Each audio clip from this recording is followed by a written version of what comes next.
Observer Sentinel Krelthus had served the Galactic Concordance for 300 cycles, documenting the military capabilities of 17 different species. He had witnessed the crystalline Vexari dissolve their enemies with sonic harmonics, watched the insectoid car Thresh swarm across battlefields in perfect synchronization, and even observed the mysterious Voidwalkers phase through solid matter. Nothing in his extensive career had prepared him for humanity. The briefing had been simple enough. A newly inducted species, barely 50 years into their spacefaring era, had volunteered to assist in repelling a Kresh incursion on the mining colony of Tarvos Prime. The Kresh were known raiders, vicious and numerous but poorly organized, a standard defensive operation. The humans had insisted on deploying, despite having only one company available in the sector, a mere 200 soldiers against an estimated 3,000 hostiles. Krelthus had activated his observation drone with clinical detachment, positioning it for optimal viewing angles. The humans arrived in crude dropships that screamed through the atmosphere with all the subtlety of a meteor strike. Their equipment was primitive by concordant standards. Kinetic weapons that required chemical propellants, armor that relied on ceramic plates rather than energy shielding, and communication systems that used radio waves instead of quantum entanglement. The Kresh attacked at dawn, a black tide of chittering bodies that flowed across the rocky terrain like water. Krelthus zoomed in, expecting to witness another tragic example of species overconfidence. Instead, what he saw made his four stomachs churn. The humans didn't run. They should have. Every tactical simulation predicted immediate retreat. But they held their position, and when the first wave crashed against their hastily constructed fortifications, something changed in them. Krelthus recognized the biochemical markers. Their adrenaline levels spiked. Their heart rates elevated to what should have been fatal levels, and their neural activity patterns shifted into something he'd never seen before. They called it combat mode. The first human fell when a Kresh blade found a gap in his armor. Instead of triggering a rout, his death seemed to enrage his companions.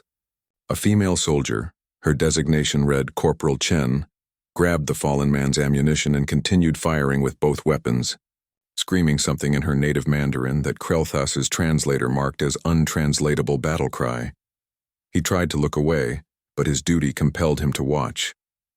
The humans fought with a ferocity that defied logic. When they ran out of ammunition, they used their weapons as clubs. When those broke, they used knives.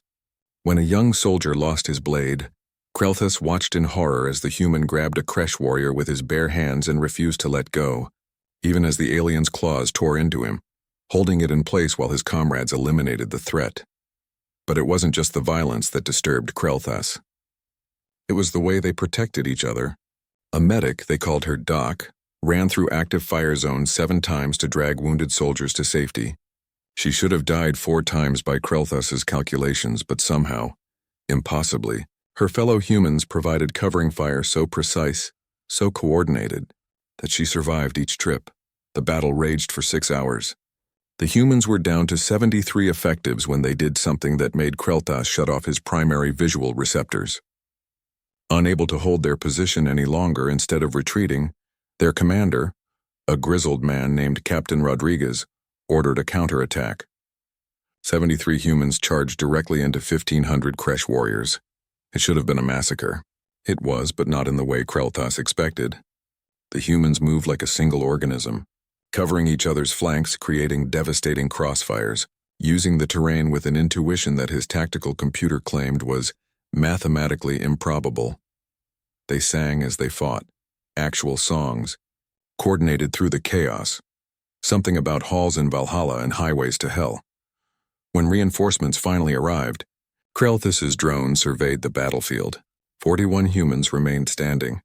The Kresh had retreated, leaving behind over 2,000 dead. The humans had won, but the cost was written in the blood-soaked ground and the hollow eyes of the survivors. Captain Rodriguez approached the bodies of his fallen soldiers, and Krelthus watched him kneel beside each one, whispering words the translator marked as prayers. The captain's biochemistry showed he was operating on pure willpower. 3 broken ribs, severe blood loss, a concussion. He should have been unconscious. Instead, he ensured every one of his dead was accounted for, their identification tags collected, their weapons retrieved. Krelthus filed his report with trembling manipulators. He wrote about the humans' primitive equipment and their devastating effectiveness. He detailed their impossible endurance and their tactical adaptability. But he found himself unable to properly convey the most disturbing aspect of humanity. They didn't fight like soldiers. They fought like every battle might be their last. They fought with a passion and fury that suggested warfare wasn't just a strategic necessity for them. It was something deeper, something primal, carved into their genetic code by millions of years of evolution on a death world that had tried and failed to kill them. 3 days later, Krelthus submitted a formal request for reassignment. His superiors approved it without question. They had read his report. They understood. In his final log entry, he wrote, "Humanity has been invited to join the Concordance military forces. I pray to the first makers that they never have cause to refuse, not because we need them, but because I cannot fathom what they would become as our enemies. I was ordered to observe humans in battle. I completed my mission, but some things once seen cannot be unseen. Some horrors are not meant for civilized eyes. Humanity's capacity for violence in defense of their own is one such horror. We should be grateful they call us allies." Observer Sentinel Krelthus never watched another human battle. He didn't need to. That first one would haunt him for the rest of his long life.